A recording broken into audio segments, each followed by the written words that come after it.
Hi everyone, today we're going to talk about intermittent fasting, which is my favorite actually. It's my favorite tool to keep control of my insulin and keeping my blood sugar stable, and to train my mind to not go around and just be grazing and picking at things all day long. I think it's very sustainable.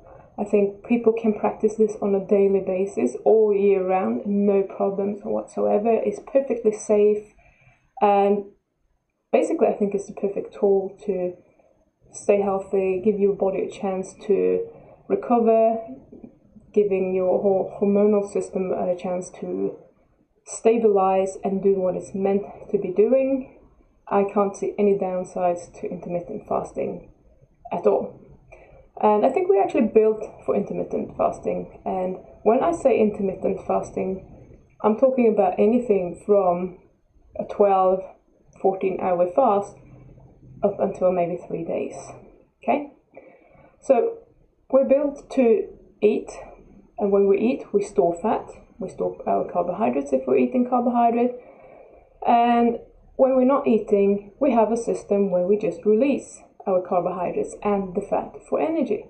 So it's just like we're putting things in, and then when we're not eating, we're taking them out. But nowadays, we're just putting things in, and we're just filling our cupboards with shit, basically, and it stays there. We go fat, and we go sick. Imagine a cupboard where you just put shit in. It's going to go moldy and dusty and all sort of things because no one's ever cleaning it out. It's pretty much the same thing with your body.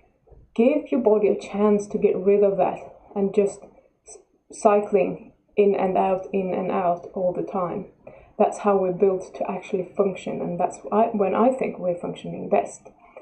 So, in my opinion, there are two problems related to our eating that makes us fat and sick. So the first one is obviously what I'll be talking about a lot in the first week, and that is our food choices, the types of food that we're eating, and the types of food that are actually available everywhere, and the difficulty with getting hold of good quality food. You might not think about it, but it's really, really hard to find good quality. Even when it says on the label that it's supposed to be good, it's not necessarily so. And that is almost forcing us to go back in evolution and everyone start to produce their own food so that we actually know what's in it. And in my opinion, it should not be like that. But when there is money to make, people are going to be cheating, unfortunately. And I have seen this in the industry as well, and it drove me mad, and it drove me into not having the best relationship with my boss because I didn't feel like I was allowed to do my job. And they obviously thought that they were paying me for keeping quiet. So that wasn't a good job for me, and I'm happy I left. But I have very strong principles, and I don't want to be part of lying to anyone. I want transparency. When you pay for something, you want to know what it is that you get. And it is not so, I'm afraid. So the second one is how often we eat. We are taught to have breakfast and lunch and dinner. And that is not so bad. That's not too bad at all, if that was all. But the last 15, 20, maybe 30 years, the whole snack business has come into the picture, and they're promoting snacks for both adults and children. Some children might need it when they're very small because children don't eat huge portions and they do better when they eat more often. But really, they should actually wean off this when they're growing up, and we don't anymore. We just keep eating. So, breakfast, the most important meal of the day. Says who? The cereal companies, probably. I totally disagree. I have never felt as good as when I exercise on an empty stomach, when I'm totally fasted. My body is not busy digesting anything, and I can totally focus in on supplying my muscles with the blood and energy and the nutrients that they need when I'm exercising. So when you've just been eating, all the blood is going to be down in your stomach, and it's going to be transporting all the nutrients out in your bloodstream. So yes, they will be there, but your blood flow is centered in the abdominal area. And if you do that, you're not going to be able to lift very heavy weights or whatever you're doing, because you will not get a sufficient amount of blood flow to your muscles. So I find that training fasted, great. I've never felt as good as when I'm doing that, to be honest. So nowadays, I don't want to eat for several hours before I'm exercising. And there's absolutely no need to do that. It helps your body a lot as well if you're well fat adapted when you do that. So if you're eating a high carb diet and all of a sudden you just stop eating, you haven't eaten for 4 hours and you go to the gym, yeah, you might have a problem. Get used to it before you do that.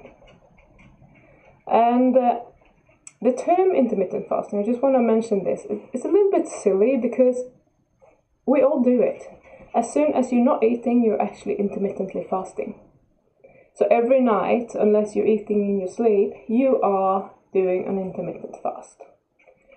And I think this is a great way of making yourself becoming fat adapted.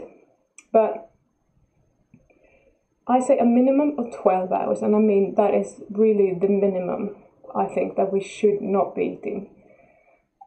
Anywhere between 14, 16 hours, then we start talking about probably a good time period, a minimum time period for a non-eating window, if you like. And if you haven't been doing anything like that, if you've never gone any longer than 8 to 12 hours without food before, maybe not go straight to 16. Maybe start with 12, and then you go up 1 hour the next day if you felt okay, and you just slowly increase it. It's going to make it less painful for you, especially psychologically. But I would like you to suggest that you are aiming for at least 16 hours, and then you can mess around with that. Maybe you can do 24 hours, then you can do 36, etc., 48. Maybe you're working up to 3 days, and then you've been doing actually a real fast, almost. So that's, it's a bit fluid, but why we're talking about 3 days for a real fast is usually that's when you get the maximum benefits on the immune system, etc., and all those kind of things. If you're only interested in blood sugar control and maybe losing weight, intermittent fasting works really, really well. If you can have an eating window of 8 hours, and you can have 3 meals within 8 hours. That's not a problem. You don't have to cut the calories. You just need to let your system rest. That's all I want you to do. You can eat the same amount that you're normally eating over 10 to 12 hours maybe. You can eat that in a 6 to 8 hours eating window. No problem, and you're going to feel better. I would prefer if you pull it down to 2 meals. It's probably even better. Or if you want 1 meal, that's no problem either. If you can do 20 hours of fasting and an eating window of 4 hours, I think you are gold. That's where my sweet spot is. 20 hours is really where I feel the best, but everyone's different, so you'll have to play around with that a little bit. And many people are doing OMAD, 1 meal a day, which is brilliant. So you can do that and just have a massive feast. I'm struggling to eat that much food, so I prefer actually to have 2 meals very close to each other, or that I'm having like a prolonged meal. So I'm having a meal with not dessert, but like maybe I have steak and garlic butter and something, and then after that I'm having some salami and cheese and just those kind of snacky foods, but as an extension of my dinner almost. And the mental aspect of having an eating window is so great, because it's really, really going to help you to get into this state of mind where, yes, I'm eating here, I'm not eating here. There's no debate going on in your head. It's not, you can eat at any time, during the day, whenever you like, so you never have to start arguing with yourself whether you should be having this, or whether you should be having that, or whether you should be snacking or not. No, you can snack within those 4 hours if you like. You have a 4-hour eating window, do whatever you like.